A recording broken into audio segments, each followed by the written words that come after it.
谁在说俄罗斯人对中国人友好，我跟他急。我们在莫斯科刚刚被出租车司机给骗了，从红场打车到酒店大概就3公里的样子。我们看网约车价格是400卢，那个范围网约车比较难叫，所以我们打了出租车。他告诉我们要打表 ，OK， 然后到了之后收我们5000卢布，不给都不行。而且那个司机一直在问是不是中国人，不知道是不是要确定是中国人才方便去载。所以以后来俄罗斯小心点。在俄罗斯留学5年，我跟大家说一个残酷的真相：咱们中国人在俄罗斯的社会地位，甚至说还不如二毛。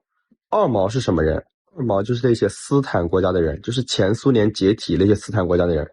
他们都是大量在俄罗斯做一些简单劳动力工作的人，就是干苦活干累活的。咱们中国人在当地的地位，甚至还不如二毛。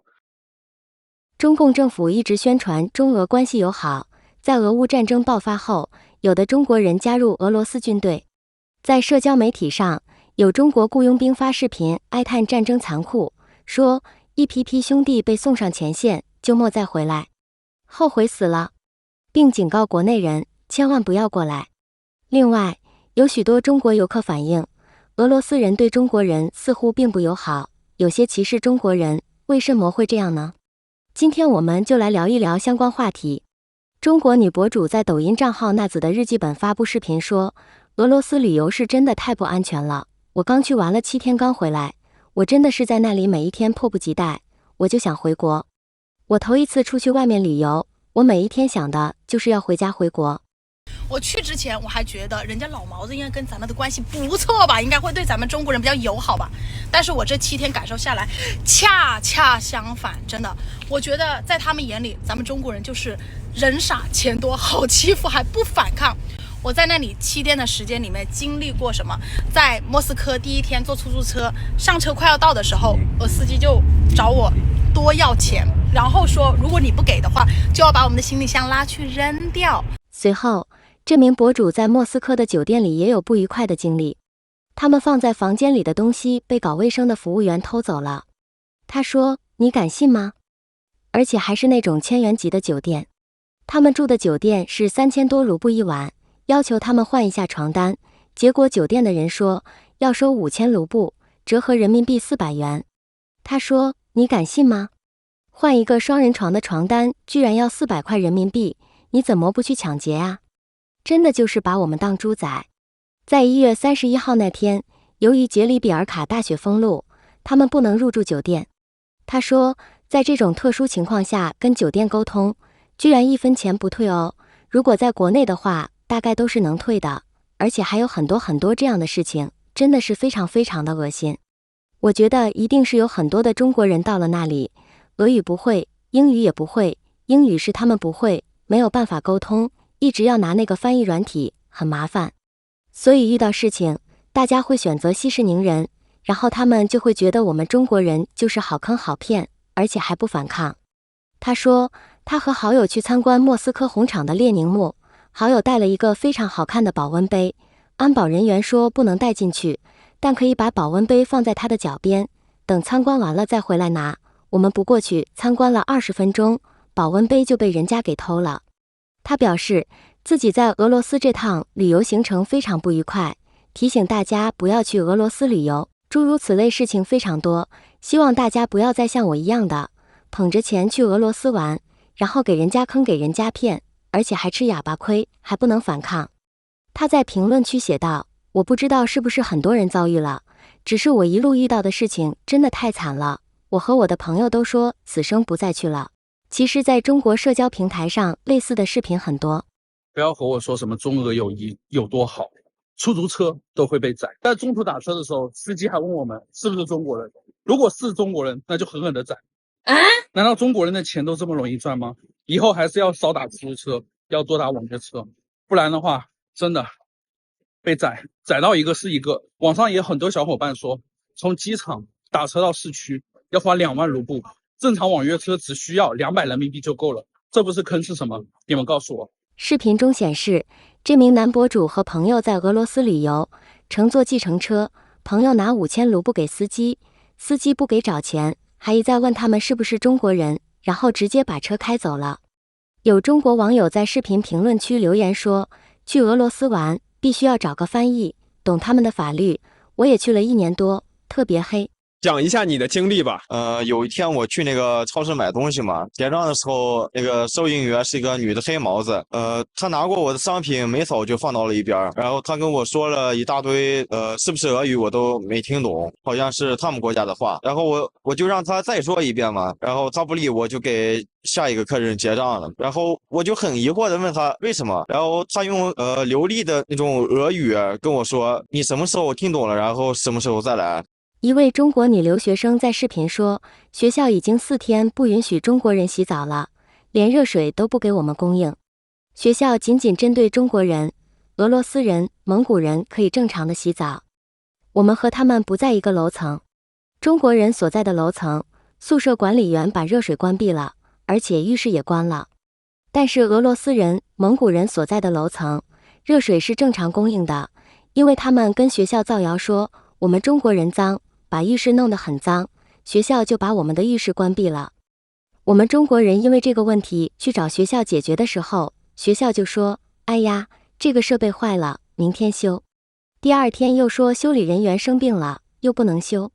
他每次都找不一样的借口，就是为了不让我们用浴室。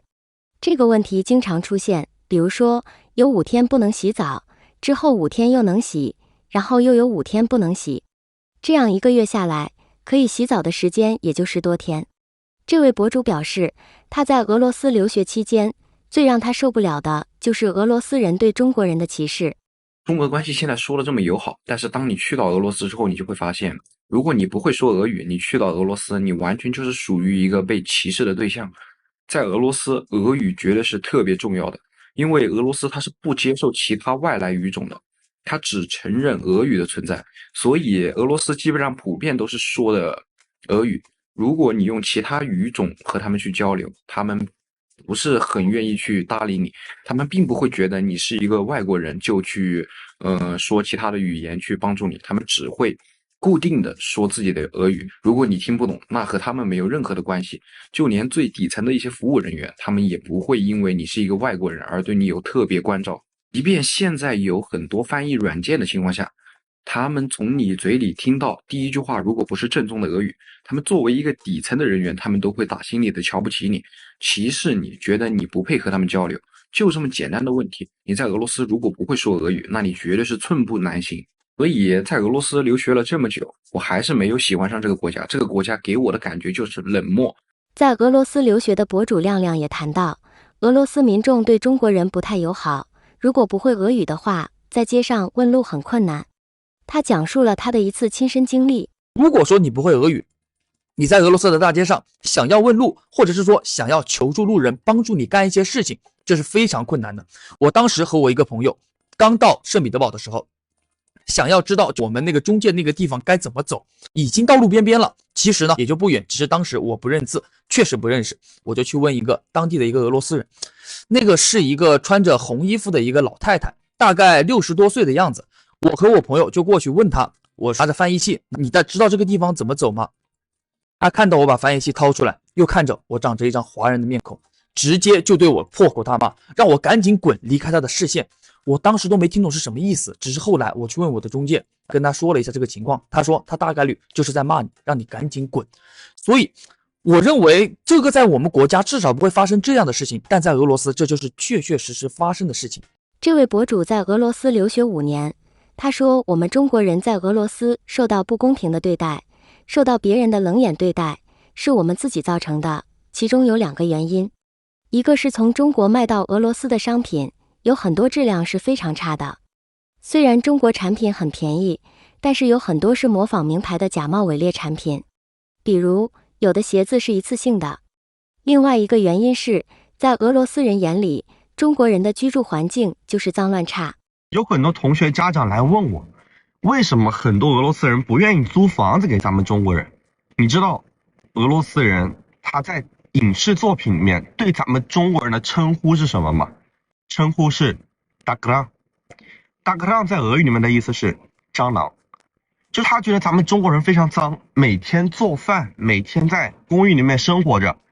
他的公寓里面就会充满了蟑螂。你说他这是在诋毁我们吗？我跟你说这是一个事实，很多孩子过去没有自理能力，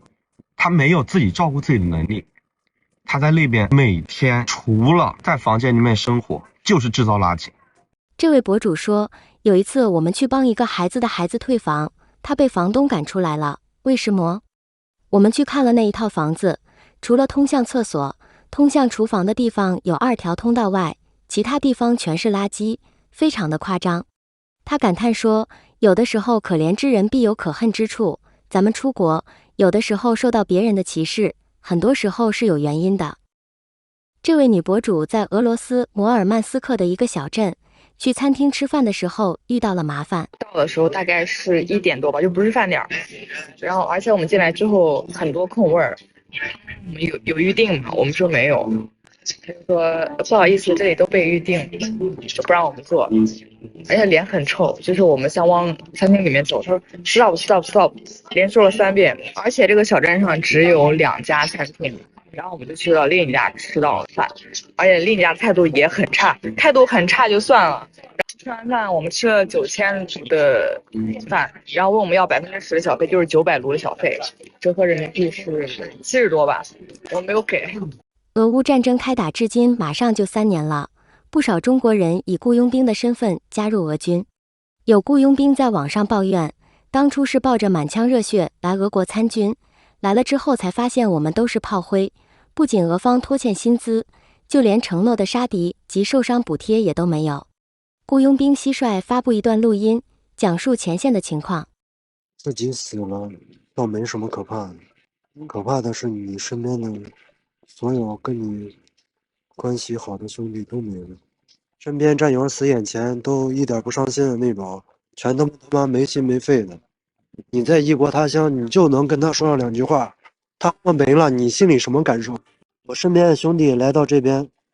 要么是生活所迫为了钱，要么就是为了中俄友谊。来到这儿，现实和理想区别太大了，我们都只是炮灰。承诺的1个月25万没有，1个月就几万卢布。前进1公里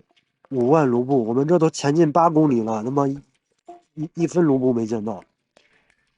然后杀死一个敌人5万，他妈杀了俩，没有。